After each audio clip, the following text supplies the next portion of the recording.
Para ibu dan bapak sekalian, berikut ini adalah beberapa pemikiran yang dapat saya sampaikan dalam perumusan hasil belajar yang diinginkan untuk PSTI UID. Pertama, PSTI UID pertama-tama perlu mempertimbangkan kebutuhan belajar mahasiswa yang kemudian menentukan spesifikasi hasil belajar yang diinginkan. Hasil pembelajaran yang diinginkan diidentifikasi melalui upaya kolaboratif pemangku kepentingan yang terdiri dari dekan, kaprodi, anggota senat, praktisi industri, dan mitra akademisi baik internal maupun eksternal. Kemudian hasil pembelajaran yang diinginkan dirumuskan dalam bidang-bidang utama teknik industri, termasuk rekayasa keteknikan, rekayasa produktivitas, rekayasa manajerial, teknopreneur, peneliti, dan pembelajaran sepanjang hayat. Selain itu, kemampuan-kemampuan yang terkait secara profesional, terdapat juga pengakuan bahwa lulusan memerlukan kemampuan yang lebih luas, seperti berpikir kritis, pembelajaran mandiri, kemampuan beradaptasi, keterampilan memecahkan masalah, keterampilan komunikasi, keterampilan interpersonal dan kelompok kerja, serta literasi digital. Kemudian pada tayangan ini, Bapak Ibu sekalian, kita akan membahas langkah-langkah yang dapat membantu dalam merancang mata kuliah yang efektif dengan pendekatan outcome based education. Pertama, mengumpulkan informasi tentang isi mata kuliah, sumber daya yang tersedia terkait dengan konten tersebut, hasil mata kuliah, harapan mata kuliah, dan kebutuhan belajar mahasiswa.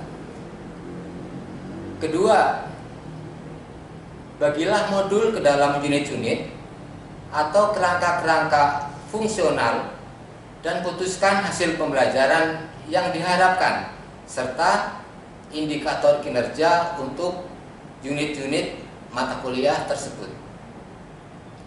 Selanjutnya adalah memilih konten, konsep dasar terkait konten, kegiatan pembelajaran yang sesuai, metode pembelajaran, sistem pendukung yang relevan dengan lingkungan pembelajaran, dan menyelaraskannya secara konstruktif dengan hasil pembelajaran yang diharapkan atau intense learning outcome.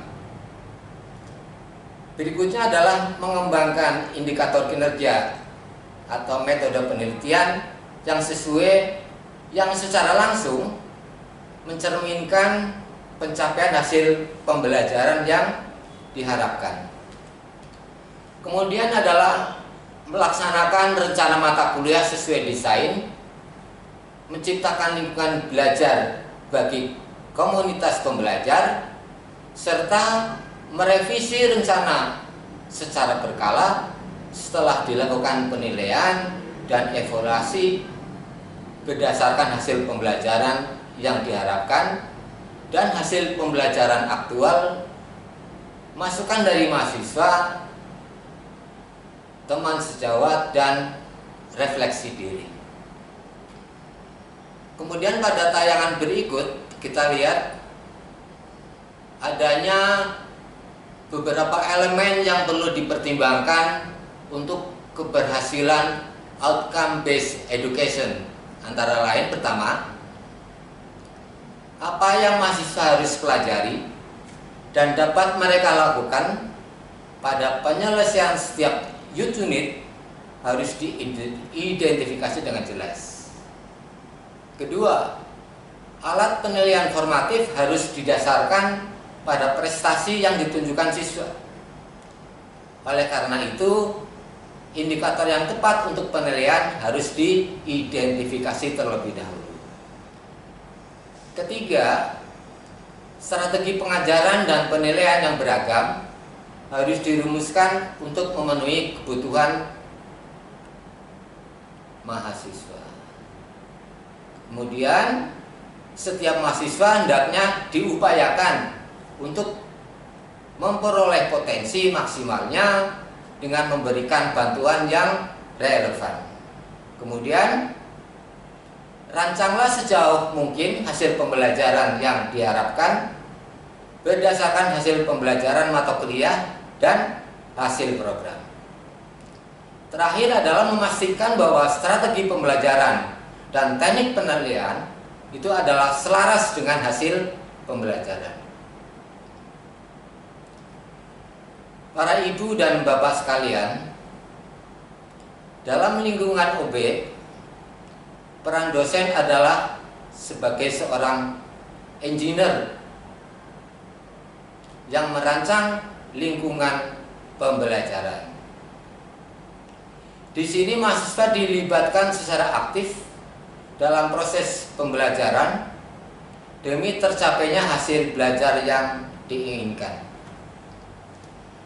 Oleh karena itu, untuk merancang kurikulum pembelajaran yang efektif, pengetahuan yang baik tentang strategi pembelajaran berbasis aktivitas sangatlah penting. Terakhir, beberapa strategi berdasarkan pembelajaran berbasis aktivitas adalah pembelajaran berbasis kasus atau case based learning dan pembelajaran berbasis project atau project based learning. Ibu dan bapak sekalian, barangkali itu saja yang bisa saya sampaikan sebagai masukan dalam forum brainstorming ini. Lebih dan kurangnya kami minta maaf. Assalamualaikum warahmatullahi wabarakatuh.